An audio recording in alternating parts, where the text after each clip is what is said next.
সাথে শুরু করব, মানে যেটা বলবো সেটা শুধুমাত্র একটা সত্যিকারের গল্প হিসাবে নিও না। যদি তাই নিয়ে থাকো তোমরা তাহলে ভুল করবে।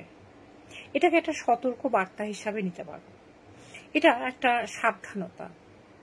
কেন বলছি সেটা যখন তোমাদের আস্তে আস্তে আমি এগোবো তখন তোমরা ঠিক বুঝতে পারবে। এবং বেশি সময় নষ্ট করব না, কারণ জানো যে আমার সঙ্গে আবহাওয়া এবং স্পেশালি ইন্টারনেট একদমই সাথ দেয় না। তাই কথা না বাড়িয়ে একদম শুরু করে দিচ্ছি। কাউরি যদি কোনো সাউন্ডে প্রবলেম থাকে, আমি আরেকটা মোবাইল নিয়ে বসেছি, তোমরা একটু প্লিজ হাই হ্যালো করো যারা লাইভ দেখছো। এখনো পর্যন্ত হয়তো কেউ জয়েন করোনি। তো আমি বলতে চাইছি যে এটা রাজস্থানের একটা ঘটনা। এই ঘটনাটা একটা অদ্ভুত ঘটনা। 3 বোনের একটা সংসার। এটা আমার যার কাছ থেকে আমি শুনলাম সেদিন বসে, আসলে আমার সঙ্গে বিভিন্ন রকম প্রফেশনের লোকেদের দীর্ঘক্ষণ ধরে তোমার গল্প আলোচনা মানে হয়, এবং এক একজনের সঙ্গে এক রকম টপিক নিয়ে আলোচনা হয়। প্যারানর্মাল ব্যাপার নিয়ে যদি কেউ আলোচনা করে তাহলে তো বাতই কুছ আলাগ হ্যায়। তো হয়ে গেল তার সঙ্গে ঘন্টার পর ঘন্টা। সেরকমই এমনই একজনকে আমি পেয়েছিলাম যে আমাকে অদ্ভুত কিছু ঘটনা বললো, এবং তার সঙ্গে কতগুলো ঘটনার আমি কানেকশন খুঁজে পেলাম, এবং মনে করলাম আর সব বাদ দিয়ে এইটাকে এই সপ্তাহে বলা উচিত, কারণ আর দেরি নয়। সেটা হলো 3 বোন, একা বাবা আয় করে। 3 বোনের সংসারে বাবার একটা ভীষণ চিন্তা যে মেয়ে 3টে মেয়েকে ভালোভাবে পাত্রস্থ করতে পারবে তো বয়স ঠিকঠাক বয়সে, কারণ ওখানে একটা বয়স ম্যাটার করে। এবং এখন যেমন খুব শহর এলাকায়, মানে মুম্বাই, কলকাতা, এগুলোতে খুব একটা বয়স নিয়ে কেউ মাথা ব্যথা করে না, কিন্তু কিছু জায়গা আছে এখনো পর্যন্ত 30 হয়ে গেলে আর বিয়ের একটু অসুবিধা হয়। তো যাই হোক, প্রথম জনের সঙ্গে ওই একজন মিডল ম্যান যাকে বলা হয়, মানে ঘটক আর কি, যাকে ওরা পণ্ডিতজি বলে, সেই রকমই একজন কাউরির বাবার সঙ্গে যোগাযোগ হয়, এবং ওর বাবাকে একজন বলে যে দেখুন আমার সন্ধানে একজন খুব ভালো পাত্র আছে, আপনি ইচ্ছা করলে কিন্তু সেই পাত্রর সঙ্গে যোগাযোগ করতে পারেন মেয়ের জন্য। এবং ওর বাবা বলে যে হ্যাঁ, দেখতে দোষ কি, যখন পাত্র খুঁজছি তখন তো এক কথায় বিয়ে হয় না, অনেকজনের সঙ্গে যোগাযোগ করার পরই হয়। হয়তো আমাদের তাকে ভালো লাগতে পারে, বা তাদেরকেও আমাদেরকে ভালো লাগতে পারে, বা ভালো লাগতে নাই বা পারে, দেখতে দোষ কি। কিন্তু ফর্চুনেটলি এক্ষেত্রে সেই পাত্রকে এবং পাত্রের যে বাড়ির লোক, তাদের যে ফ্যামিলি, তাদের যে পরিবেশ, সেগুলো কিন্তু এর বাবার কিন্তু খুব ভালো লেগে গেল। মেয়েটার নাম কুসুম, বড় মেয়েটার নাম, আরো পরে 2 বোন আছে। এবং ভালো লাগাতে কুসুমের ছবি টবি দেখানো হলো, এবং ওদেরকে বাড়িতে একদিন নেমন্তন্ন করা হলো যে তোমরা এসে মেয়েটাকে সামনাসামনি দেখে যাও। এবং সেই পাত্রপক্ষ যারা, তারাও কিন্তু এখানে আসলো, এবং তারাও কিন্তু কুসুমের বাড়িতে এসে কুসুমকে দেখে রীতিমতো মুগ্ধ হলো, কারণ কুসুম সত্যি ওই ডিমের কুসুমের মতনই খুব তুলতুলে সুন্দর একটা গায়ের রং, পরন্ত বিকেলের রোদ মাখা পদ্ম, প্রথম যখন সেই কুড়ির মতন তার ঠোঁটগুলো ভীষণ সুন্দর দেখতে, চোখে পড়ার মতন চেহারা। তো ওকে ভালো না লেগে পারা যায় না, এবং কিছু মানুষকে দেখে বোঝা যায় যে সে দিখাওয়া করছে না, তার স্বভাবটা এরকম। কুসুম একটা এমনই মেয়ে যাকে দেখিয়ে বোঝা যায় যে তার স্বভাবটা ভীষণ সুন্দর। তো ওরা কিন্তু বলে যে হ্যাঁ, আমাদের কিন্তু মেয়ে পছন্দ হয়েছে, এবং আমরা কিন্তু কথা আগে বাড়াতে চাই। এইরকমই একটা সময়ে যখন ওদের আশীর্বাদের দিন ঠিক করা হচ্ছে, আশীর্বাদের দিন ঠিকও হয়ে গেল, এবং 2 ফ্যামিলির মধ্যে বেশ ভালো রকম যোগাযোগ হওয়ার পর আশীর্বাদের দিন মেয়েটা হঠাৎ একটা কোনো কারণে অজ্ঞান হয়ে যায়। আসলে হয়তো আশীর্বাদের দিন ওদের কোনো রিচুয়ালস আছে কিনা আমি জানি না, বা আশীর্বাদ ওদের বিয়ের দিন ছাড়া আগে আমাদের যেমন হতে পারে সেরকমও আছে কিনা আমি জানি না। তবে আমাকে যেটুকু বলা হলো সেটা হলো আশীর্বাদের দিন মেয়েটা অজ্ঞান হয়ে যায়, এবং আশীর্বাদের দিন হয়তো মেয়েটা উপোস ছিল বা কিছু একটা হবে, সেই কারণেও অজ্ঞান হতে পারে, এবং অজ্ঞান হয়ে কিন্তু বেশ জ্ঞান আসতে একটু দেরি হলো। যাই হোক, সেদিনটা কোনো রকমে হয়ে গেল। সেদিন আর কাজ কমপ্লিট হলো না, একটা শুভ কাজে বাঁধা পড়লো, ওদের প্রত্যেকেরই মনে একটা খুঁত খুঁত মানে একটা কু ডাকলো। এবং এই ওই করতে করতেই একজন ওদের গ্রামে যাতায়াত করা একজন সাধু বাবার সঙ্গে ঘুরে এরকম একটা লোকের সঙ্গে দেখা হলো। এবং সে বলল যে আচ্ছা, আমি আমার গুরুদেবের কাছে নিয়ে যাব, কুসুম দিদি কি হয়েছে, কারণ একটা এরকম শুভক্ষণে অজ্ঞান হয়ে যাওয়া এরকম কেন হবে।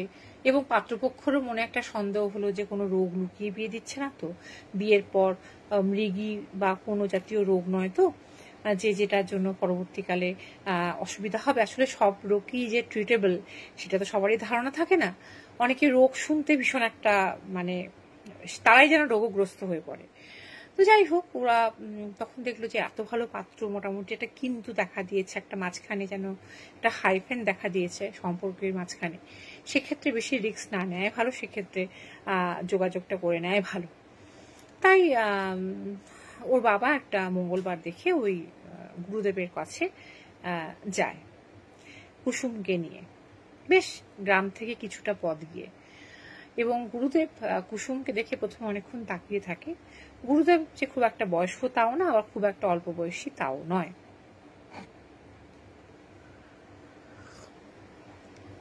চায়ের চুমুক মাঝে মাঝে আমার কিন্তু দিতে হবে, তাহলে গল্পের এনার্জিটা বাড়বে।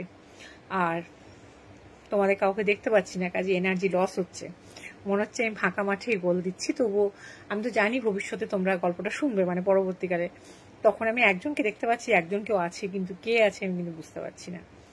যাই হোক, তখন কুসুমকে দেখে বলে হ্যাঁ এর মধ্যে আছে, মানে হিন্দিতে বলে, ওদের ভাষায় বলে, রাজস্থানী ভাষায় বলে। তখন বলে যে কি আছে, মানে মারোয়ারি ভাষায় বলে। তখন বলে যে এর মধ্যে ভালো রকমের একটা ছায়া আছে, যে কারণে এখন তো এটা কোন রকমের, হ্যালো তনু, ও সেই মুখটা, যে মুখটা আমি দেখতে পাইনি, চাঁদের মতন মায়াবী, এই মায়াবী চাঁদের আলোয়, গানটা মনে পড়ে গেল। যাই হোক, তো মেয়েটাকে বললো যে এটা ভালো রকম একটা মানে ইয়ে আছে, ভালো রকম আত্মার ছায়া আছে, এবং এ তো এখনো কুমারী, মানে ওরা মিন করতে যাচ্ছে ভার্জিন। তো এর কিন্তু বিয়ে হলে সেটা কিন্তু এমন ভাবে সেটা গেঁথে বসবে ওর শরীরে, সেটা কোনোদিনই কিন্তু শরীর থেকে আর দূর করা যাবে না। যা কিছু ট্রিটমেন্ট, মানে যা কিছু ট্রিটমেন্ট তো কথাটা বলেনি, যা কিছু উপায় যা কিছু সবকিছু কিন্তু বিয়ের আগেই করতে হবে, বিয়ের পরে কিন্তু আর কোনো উপায় থাকবে না। তখন ওর বাবা বলে হ্যাঁ সেরকম যদি সমস্যা দেখা দেয় ভবিষ্যতে, তার থেকে আগে করে নেওয়াই ভালো, কারণ সেটা তো খুব রিস্কের ব্যাপার হয়ে যায়, কারণ তারপরে তো তখন মেয়েকে নেবে না, মেয়েকে ত্যায্য করবে। তা বলে হ্যাঁ সবকিছু। এবং ওর বাবার সঙ্গে একটা কথা, টাকা পয়সা নিয়ে কি কি লাগবে কি না লাগবে, খুব একটা কিছু এমন কিছু যে ওরা হাইফাই ডিমান্ড করে তা না, যে পুজো আর্চা এমন কিছু লাগবে, বাবাও দেখে যে তার অবস্থার মধ্যেই কুলিয়ে যাবে এমন কিছু নয়, একটা এই ধূপকাঠি, একটা এরকম সাধারণ, মানে একটু গঙ্গা জল, একটু এই এই একটু ধূপ, একটু টিকা, এই ধরনের মানে কর্পূর, এই পুজোয় যেমন লাগে আর কি। মানে মানুষকে বিশ্বাস করাতে গেলে কিছু জিনিস তো তাকে দিয়ে কেনাতে হবে, সেই রকম আর কি কিছু আর কি তাকে বলা হয়, যেটা ভীষণ একটা ছোট্ট অ্যামাউন্টের। এবং ওর বাবা নির্দিষ্ট দিনে, যেদিন বলা হয় অমাবস্যার দিনে, একটা নির্দিষ্ট অমাবস্যায় বলা হয়, মেয়েটাকে বলা হয় একটা কথা যে তুমি একটা দিন তোমাকে আমাদেরকে দিয়ে দিতে হবে। প্রথমে মেয়েটা মানে বোঝে না এবং ওর বাবা মানে বোঝে না, ওরা ভেঙেই ব্যাপারটা বলে যে দেখো ওর উপর একটা প্রেতাত্মার বা একটা অশরীরীর ছায়া আছে, সে ওকে পেতে চাইছে। তো সারা জীবন ওর শরীরের মধ্যে মানে হাবি হওয়ার থেকে, হাবি জাঁকিয়ে বসার থেকে, থ্যাংক ইউ, কে কাকে বলে, তো তোমাকে সারা জীবন ভোগ করার থেকে কষ্টটা একদিন তুমি তাকে তোমাকে সমর্পণ করে দাও। তখন মেয়েটা বলে অসম্ভব, এটা হয় না। তখন ওকে অনেকভাবে বোঝানো হয়, এমন করে বোঝানো হয়, এমন করে কনভিন্স করানো হয় যে ওর বাবাও কিন্তু পুরোপুরি রাজি হয়ে যায় যে হ্যাঁ, এটা একদিন যদি স্যাক্রিফাইস করে জীবনে, স্যাক্রিফাইসটা কি বলা হচ্ছে সেটা আশা করি তোমরা বুঝতে পারছো। তো সেটা যদি একদিনের জন্য স্যাক্রিফাইস করে, এবং এটা কেউ জানবেও না, লোক জানাজানিও হবে না যে সে, কারণ এটা তো অশরীরীর সঙ্গে হচ্ছে, এটা তো কোনো শরীরী লোকের সঙ্গে কানেকশন তৈরি হচ্ছে না। তাকে যদি একদিনের জন্য নিজের শরীরটাকে ছেড়ে দেওয়া হয় সারা জীবনের সেফটি পারপাসের কথা ভেবে, তাহলে কেন নয়? অনেক বোঝানোর পর, অনেক বলার পর ওর বাড়িতে এসে ওর মাকে বলা হয় এবং বাকি দুই বোনকে বলা হয় না, কারণ তারা নেহাতি মাইনার এজ, তারা বুঝবে না। এবং ও একটাই দেখে দুই বোন যে শুধু দিদি কেঁদেই যাচ্ছে, এবং বলা হয় একটা এমন বস্ত্র পরে আসতে যে বস্ত্রের মধ্যে একটাই কালার থাকবে, অর্থাৎ তার ইনার, সে তলায় যা পরবে এবং বাইরে যা পরবে আউটার, প্রত্যেকটার কালার কিন্তু একই হবে। সম্ভবত রেডিশ কিছু পড়তে বলা হয়েছিল। তো এইরকম ভাবে শুদ্ধভাবে আসতে হবে। তো ওকে যা যা বলা হয় সে উপচারে এবং ও সহমতে আসতে হবে। এই নয় যে ওকে জোর করে ধরে নিয়ে আসা হলো, সবকিছু জেনে যেন আসে। তো ও সবকিছু জেনে ওকে সেই অমাবস্যার সময় ওকে রাজি করিয়ে ওকে নিয়ে যাওয়া হয়, এবং সেই রাতে বলা হয় ওর যোনি পুজো হবে। আগে থেকেই বলা হয়েছিল যোনি পুজো।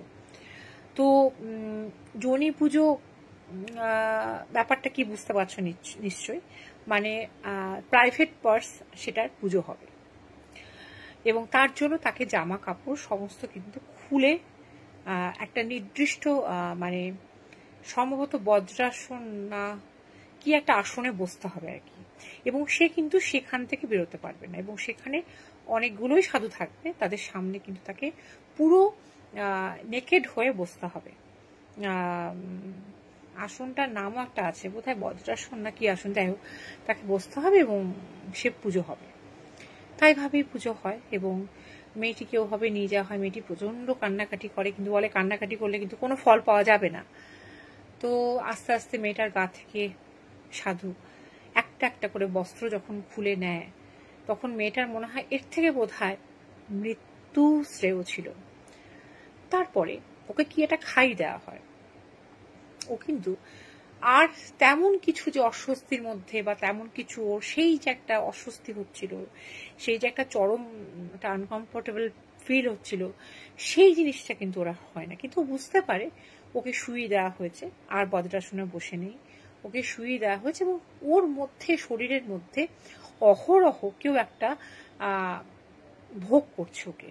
ও একা নয়, কিন্তু ও কিন্তু সেই মুখটাকে বুঝতে পারে না যে কে ওর সঙ্গে শারীরিক সম্পর্কে লিপ্ত হয়েছে। বুঝতে পারে যে এই সাধুগুলোর মধ্যে কিন্তু কেউ নয়, কিন্তু বা কেউ, ও ঠিক মতো বুঝতেই পারে না। আর যথেচ্ছাচার ভাবে ওকে ভোগ করার পর কে ভোগ করলো কে ভোগ করলো না সেটা কিন্তু বুঝতেই পারলো না। তাই জন্য সেটা আমি উল্লেখও করছি না। পরের দিন ওকে বাড়িতে ফিরিয়ে দেওয়া হয়। বাড়িতে ফিরিয়ে দেওয়ার পর এইবার ওর বাবা মনে করে একটা বড় একটা হার্ডেল পেরোনো হলো, এইবার তাহলে বিয়ের তোড়জোড়, এবং এটা পাত্রপক্ষকে একদমই জানানো হবে না, এটা বিয়ের তোড়জোড় শুরু হবে।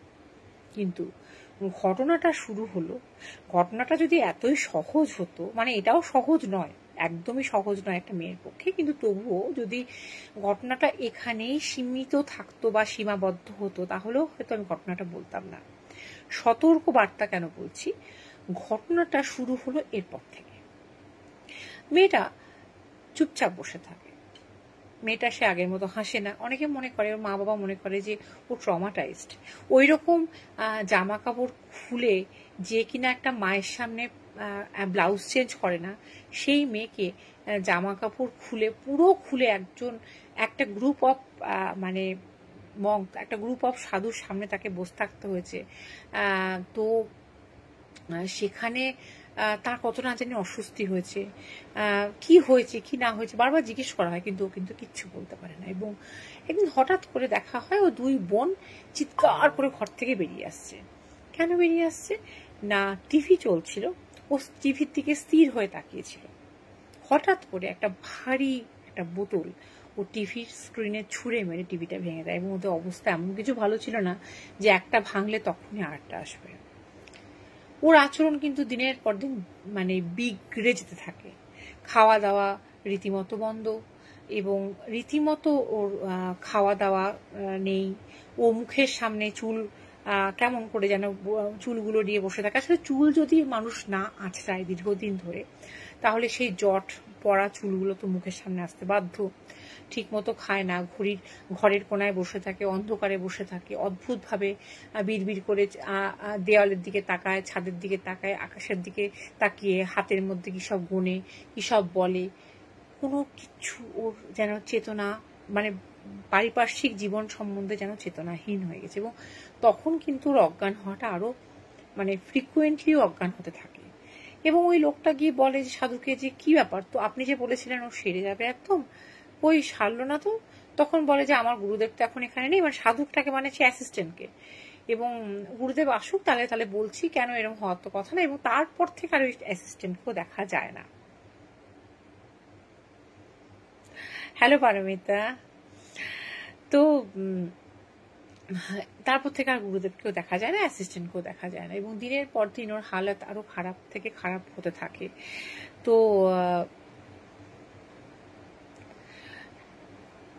হ্যালো নন্দিতা, কেমন আছে জ্বর? জ্বর কমলো? না, জ্বর কমেনি, গায়ের তাপমাত্রা কমে গেছে। গায়ের তাপমাত্রা কমে গেলে মুশকিল, জ্বর কমে যায় কিন্তু তাপমাত্রা কমলে চলবে না। তো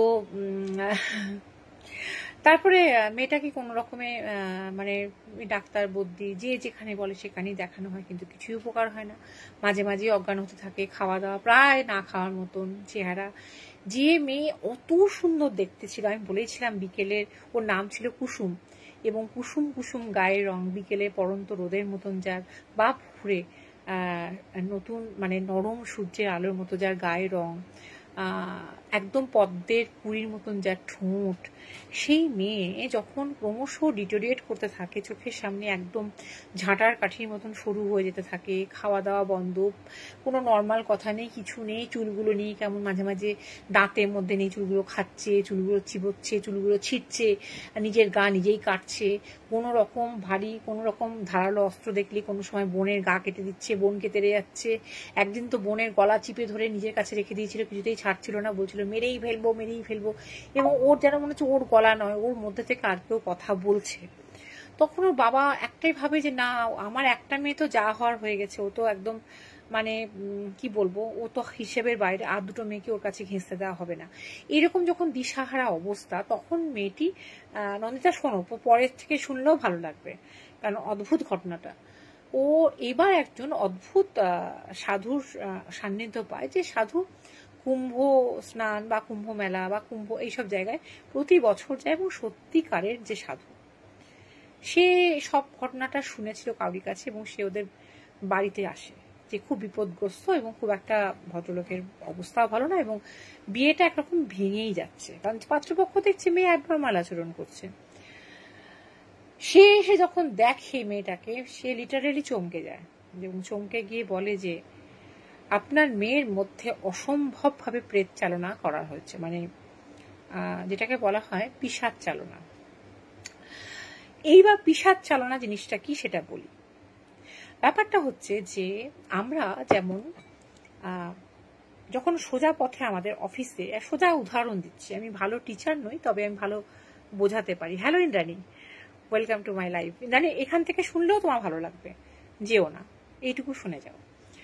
আমাদের যখন কোনো সোজা হাতে কাজ হয় না অফিসে, তখন আমরা টেবিলের তলা দিয়ে টাকার নোট গুনি যেন কাজটা হয়ে যায়, অর্থাৎ ঘুষ দেওয়া। শুধুমাত্র মানুষ যে ঘুষ নেয় তা নয়,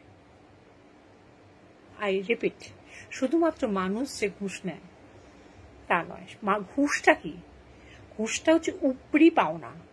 উপরি পাওনা কি? লোকে বলে আসলের চেয়ে সুদ মিষ্টি। সুদটা কি? সুদটা হলো সন্তুষ্ট করা, যেটা আমার পাওনা ছিল না, পাওনার বাইরে। এবং এই যে পিশাচ প্রেত সাধনার ক্ষেত্রেও কিন্তু সুরা অর্থাৎ মদ, রক্ত, এবং মহিলা দেহ বা ছেলেদের মেয়েদের মানে ক্ষেত্রে ছেলেদের এইরকম শরীর লাগে যাদেরকে ভোগ করতে দিয়ে ভোগ করে তারা সন্তুষ্ট হয় এবং তারা একটা নির্দিষ্ট সাধুর বশবর্তী হয়ে তখন তারা তাদের ক্ষমতা বাড়িয়ে দেয় এবং তাদের সমস্ত রকম কাজকর্ম করে দেয় এবং তাদের ক্ষমতা বহুগুণ বেড়ে যায় যখন তাদেরকে তারা সেই জিনিসগুলোকে যোগান দিতে পারে। অর্থাৎ এটা অনেকটা সেই বড় বড় কোম্পানিতে যেমন মানে কি বলবো, প্রমোশন পাওয়ার জন্য বা কিছু পাওয়ার জন্য অনেক উদাহরণ আছে, যেমন ওই এসকর্টে আসে, সেই রকম ব্যাপারটা হচ্ছে যে এই ক্ষেত্রে ওই পিশাচকে এই ক্ষেত্রে ডিমান্ড ছিল মহিলা দেহ। এবং যে সাধু বলেছিল যে ওই মেয়েটির শরীরের মধ্যে সাংঘাতিক একটা ছায়া আছে যেটা দূর না করতে পারলে বিয়ের আগে, বিয়ে হয়ে গেলে অর্থাৎ তার যখন ভার্জিনিটি চলে যাবে তখন কিন্তু ওই পিশাচ, ওই ছেলেটা তার হাজবেন্ড তো তার সঙ্গে সহবাস করবে, ওই পিশাচ তার বা অলৌকিক যে জিনিসটা বা যে এন্টিটি সেটার প্রবেশ এমন করেই ঘটবে যে সেটার কোনোভাবেই দূর করা যাবে না। তাই বিয়ের আগে এক কালারের বস্ত্র ইনার এবং আউটার পরে যোনি সাধনার মাধ্যমে এটাকে দূর করতে হবে। আসলে ব্যাপারটা কিছুই না। সেদিন আশীর্বাদের দিন মেয়েটার অজ্ঞান হয়েছিল, তার কারণটা হচ্ছে সারাদিন খায়নি, কিছু রিচুয়ালস ছিল, ও অজ্ঞান হয়ে গেছিল অ্যাসিডিটি থেকে, উইকনেস থেকে। কিন্তু অনেক সময় মেয়েদের ব্লাড কম থাকে শরীরে, ম্যাক্সিমাম মেয়েদেরই শরীরে হিমোগ্লোবিন কম থাকে, তার থেকেও অনেক সময় অজ্ঞান হয়, এটা কোনো একটা মাইনার ব্যাপার। কিন্তু সেটাকে ওই সাধু নিজের স্বার্থ সিদ্ধির জন্য রূপ দিয়েছিল যে ওর মধ্যে যে এন্টিটি ঢুকে আছে তাকে বের করতে গেলে ওকে এইভাবে নগ্ন অবস্থায় ওর যোনি পুজো করতে হবে এবং একই কালারের একই বস্ত্র সবকিছু পরতে হবে এবং এই জোগাড়গুলো, এবং সামান্য জোগাড় বলেছিল। সামান্য জোগাড় কেন বলেছিল? ওই বাবাটার মনে বিশ্বাস আনার জন্য, যে সামান্য জোগাড় বললে বাবা মনে করবে খুব একটা তো খরচের ব্যাপার না, আর একটা রাতের জন্যই যখন বলছে সারা জীবন তো বেঁচে যাবে, তাহলে সারা জীবনের জন্য একটা রাত নিয়ে স্যাক্রিফাইস করা যাবে। আসলে ওই মেয়েটির গা থেকে যখন একটা করে বস্ত্র ওই সাধুরা ওকে নির্দিষ্ট গণ্ডির মধ্যে বসিয়ে কিছু খাইয়ে দেওয়া হয়, ওকে আমি বলেছি খাইয়ে দিয়েছিল, এবং সে খাইয়ে দেওয়া ছিল মাদক জাতীয় দ্রব্য, এবং খাইয়ে দেওয়ার পর ওর সেন্সটা অর্ধেকটা চলে যায়, শক্তি চলে যায়, যে দৌড়ে ঘর থেকে পালিয়ে যাবে কোনো উপায় নেই, চারিদিকে দাও দাও করে আগুন জ্বলছে, এবং সেইখানে মানে গন্ডি কাটা আছে, সেইখানে ওর মধ্যে পিশাচ চালনা করা হয়, যেটা ওর মধ্যে ছিলই না সেইটাই ওর মধ্যে ঢুকিয়ে দেওয়া হয়। কেন না, পিশাচ এবার ওকে অল্প অল্প অল্প অল্প অল্প করে ভোগ করতে করতে করতে করতে একদিন ও কিন্তু শেষ হয়ে যাবে, এবং ও যখন শেষ হয়ে যাবে তখন আলটিমেটলি কি হবে, ও শেষ হোক আর না হোক, পিশাচ যখনই ওকে ভোগ করবে, ও শরীরটাকে পাবে, তখনই সন্তুষ্ট হয়ে সেই সাধুকে ও সেই শক্তিটা প্রদান করবে, যে শক্তিটা পাওয়ার জন্য ও এই মেয়েটিকে ভুলভাবে গাইড করলো।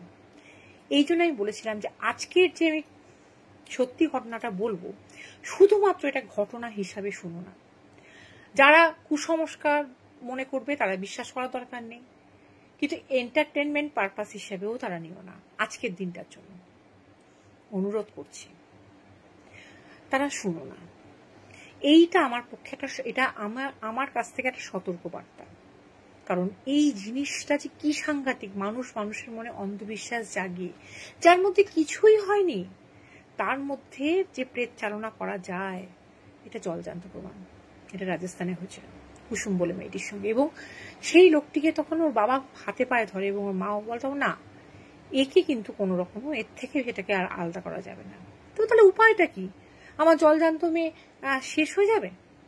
তখন বলেছিল না, শেষ তো হয়ে যাবে, ওর কাছেও আর দুই বোনকে আসতে দিয়েন না, কারণ ও শুধু একা শেষ হবে না, ও গোটা ফ্যামিলি নিয়ে শেষ হবে। আপনারা ওকে আমার আশ্রম আছে ওইখানে রেখে আসুন, ভুলে যান যে আপনাদের কুসুম নামে কোনো সন্তান হয়েছিল। একটা মা বাবার পক্ষে কতটা মর্মান্তিক। এবং এই রকম ধরনের একটা মুভি আমার পরে মনে পড়ে গেল, এই রকম ধরনের একটা মুভি, আমার ঠিক গল্পটা মনে পড়ছে না, আমি কোনো না কোনো সময় দেখেছিলাম, আমি দেখে আমার কাছে অদ্ভুত লেগেছিল এবং খুব একটা সিনেমাটার নাম করা ছিল না। আমার মনে হয় এই বেস করে, কারণ আমাদের সিনেমা কি, সিনেমা হচ্ছে সত্যি ঘটনা জীবন থেকে নেওয়া হয়, মানে জীবনটা বেস করেই তো সিনেমা বানানো হয়। আমি কিন্তু এই ধরনের একটা মুভি দেখেছিলাম যে মুভিটায় লাস্টে মেয়েটাকে পুড়িয়ে দেওয়া হয়েছিল, কারণ ওর মধ্যে থেকে কিছুতেই ওই এন্টিটিকে বার করা যাচ্ছিল না। কিন্তু এই ক্ষেত্রে, এই ঘটনাটার ক্ষেত্রে সিনেমা নয়, এটা বাস্তব। এটা তার মা বাবার পক্ষে তাকে পুড়িয়ে দেওয়া সম্ভব হয়নি, তারা তাকে পরিত্যাগ করে। কিন্তু মেয়েটার দেখো, চিন্তা করো, কোনো দোষই ছিল না। মেয়েটাকে আশ্রমে রেখে আসে এবং তার 2 বছরের মধ্যে, মানে তখন তার 23-24 বছর বয়স হবে, মেয়েটা মারা যায়। লোকটা বলেছিল যে আপনাদের ফ্যামিলি বেঁচে গেল, আর 2টো মেয়ে বেঁচে গেল, এর থেকে ওটাকে আলাদা করার ক্ষমতা আমার নেই, মিথ্যে আশ্বাস দেবো না। তাই যদি কেউ বলে যে ওর মধ্যে এটা এসছে, ওর মধ্যে ওটা এসছে, এর মধ্যে এটা এসছে, ভালো করে মানে যাচাই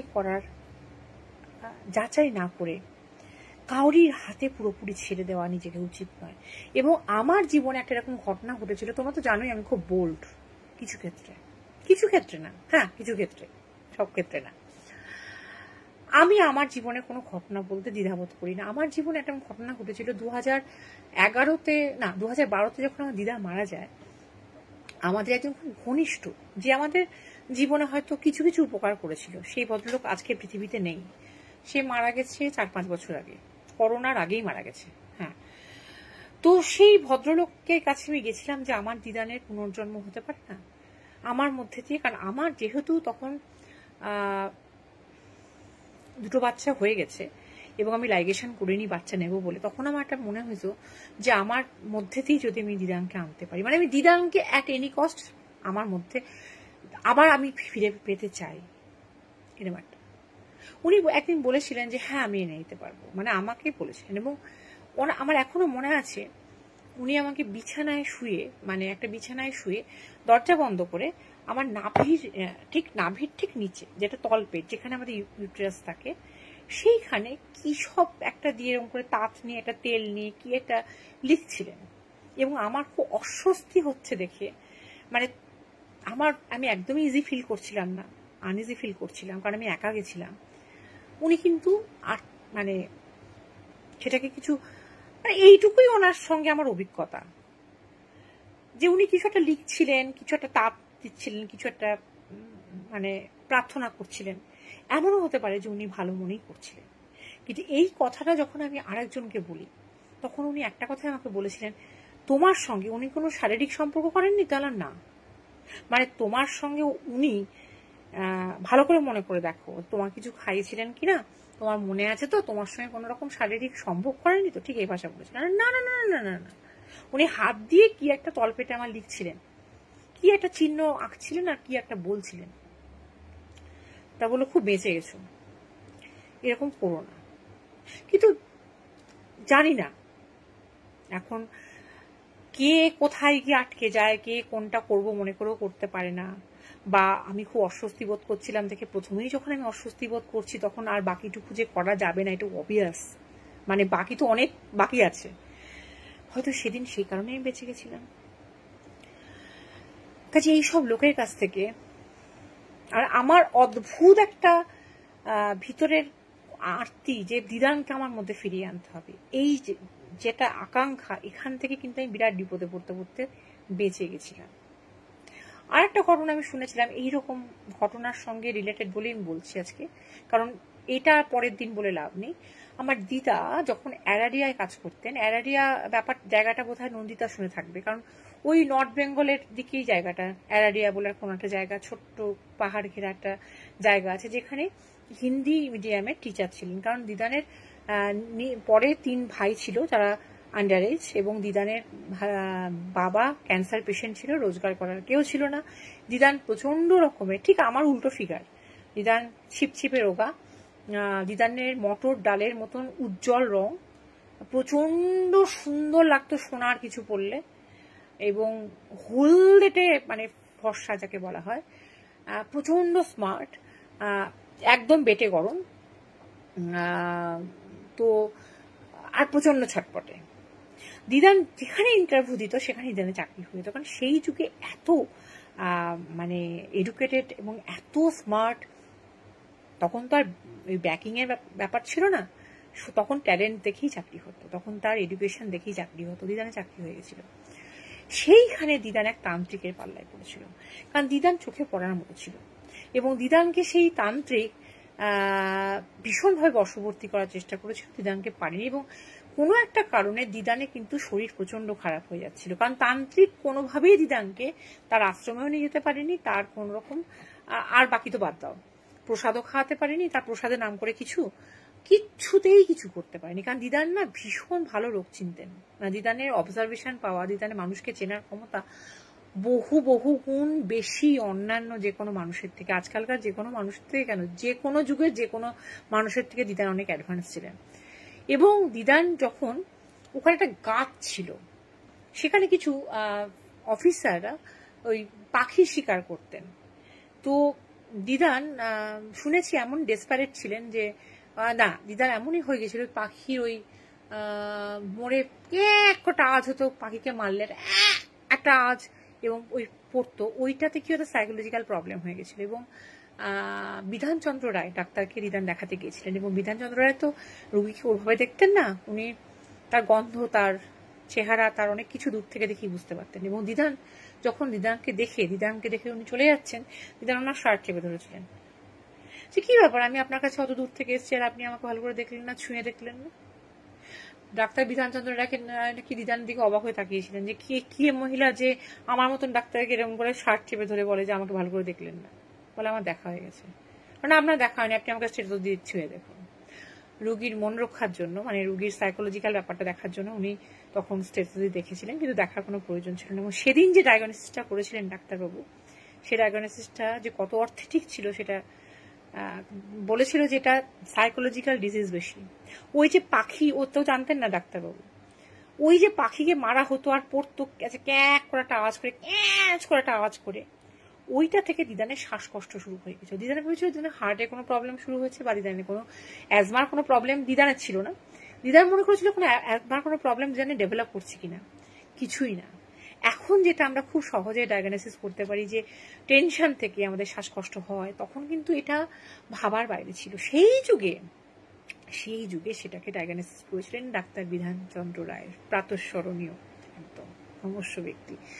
তো দিদানকে ওই তান্ত্রিক বলেছিলেন যে কালকে সন্ধ্যাবেলায় তুমি এসো, আমাদের এখানে পুজো আছে। দিদান বলেছিল আমি আসবো না। দিদান বলতে তারপরের দিন সকালে আমি যখন মর্নিং ওয়াক করতে গেছি, তখন দিদান মর্নিং ওয়াক করতো, আমি দেখছি ওনার গোটা মানে জায়গায় শুধু পায়খানা পড়ে আছে, মানে গোটা বাড়ির চারপাশে এবং বারান্দায়। তো দিদানের প্রচন্ড ঘেন্না করেছে, অত কোয়ান্টিটি, মানে একটা কতজন পটি করলে অতটা এরিয়া জুড়ে হতে পারে, এবং সেটারও ব্যাখ্যা উনি দিয়েছিলেন যে আমার কালকে সাধনায় ভুল হয়ে গেছিল, কি ডেঞ্জারাস, এবং ওর জন্যই দিদান অ্যারারিয়ায় চাকরিটা ছেড়ে দিয়েছিল, কারণ দিদান শেষ জীবন পর্যন্ত গল্প করতেন। দিদান আর আরেকজন দিদানের যিনি রুমমেট ছিলেন, সে দিদানের থেকে অনেকটা বড় ছিলেন, এবং সে বিয়ে করেনি বলে সে তার গয়না শাড়ি সবকিছু দিয়ে দিদানকে সাজাতো, এবং খুব ভালোবাসতো দিদানকে সাজিয়ে দেখতে, হ্যাঁ সে মহিলা। এবং দিদানের ওই জীবনটা, ওই মেয়েদের নিয়ে ট্রেন খেলা করা, অফ পিরিয়ডে পড়ানো, দিদান তো অন্য টাইপের, মানে সেই যুগে অন্যরকম অন্য স্টাইলে পড়ানোটা দিদানের ছিল মাথায়, যে বকে ঝোঁকে নয়, মানে তার মাঝখানে গিয়ে বসে পড়াও তাকে, তাদের একজন হও। আমিও যখন কিছুদিন স্কুলে চাকরি করেছি, খুব অল্প দিন, কারণ পরের চাকরিটা তো নিতে পারিনি, তখন কিন্তু আমি চেয়ারে বসতাম না, আমি বসতাম বেঞ্চের মাঝখানে, কারণ ওই বেঞ্চটায় বসলে না আমার সেই বয়সটায় আমি ফিরে যেতাম, যে বয়সটায় ওরা তখন থাকে, এবং খুব সহজে বুঝতে পারা যায় ওদের সাইকোলজি, ওরা টিচারদের সম্বন্ধে কি ভাবে, টিচারদের সম্বন্ধে, টিচার গায়ে হাত দেওয়া মানে, একটু গায়ে হাত ছোঁয়া মানে ভগবান যেন ছিল, হ্যাঁ সেই আমার গালে হাত দিয়ে এমনি করে মেয়েগুলো দেখতো, এখনো মনে আছে যে আমি আমার গালটা কি মেকআপ দিয়েছি বা নরম কিনা, হ্যাঁ অনেক সময় হ্যালো ভিতা দিই, অনেক সময় ঠোঁটে হাত দিয়ে দেখতো আমি লিপস্টিক কি শেড দিয়েছি, শাড়িটার আঁচল দিয়ে এমনি করে দেখতো। ওর মাঝখান থেকেই সব থেকে ভালো পড়াশোনা করতো আমার সাবজেক্টটা। আমি যদিও বলি যে টিচার হিসাবে আমি খুব অপদার্থ, কারণ আমি না বেশিক্ষণ পড়াতে পারি না, পড়াই কম, গল্প করি বেশি। কারণ আমার মনে হয় খুব বেশি লেন্দি হলে সেটা না খুব বিরক্তিকর হয়ে যায়।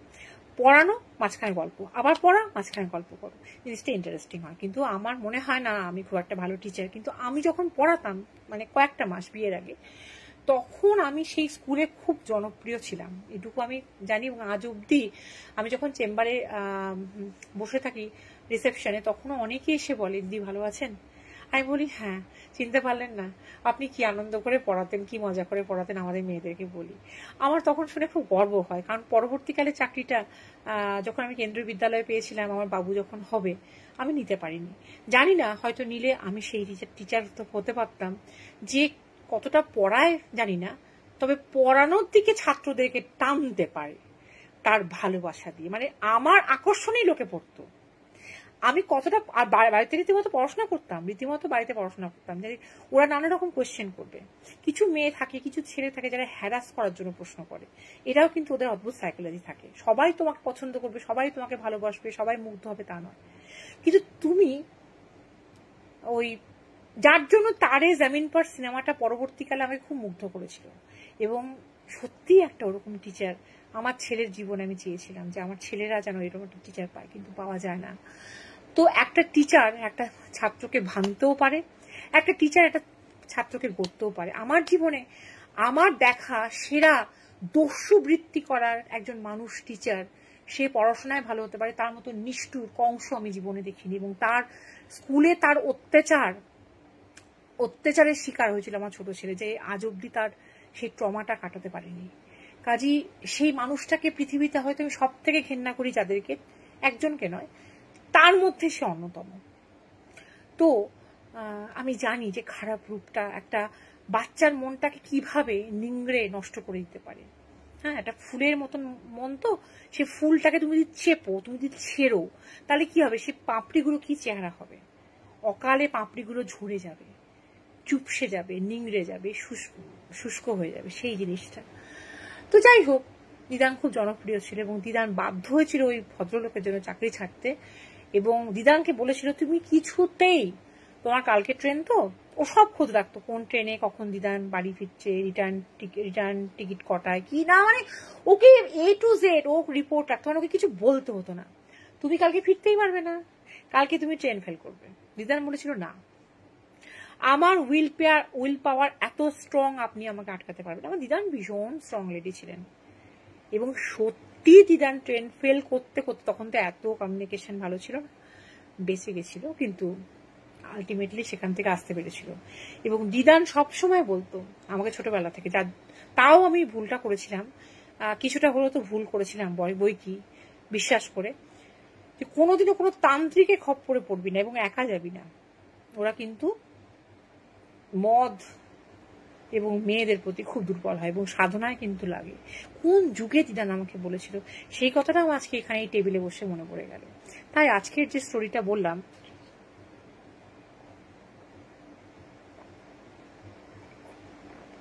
মানে আমি আজকেই বলে দিচ্ছি, অন্যদিন বলি, যারা বিশ্বাস করবে না, আমরা হানাটেলসের আমরা কেউ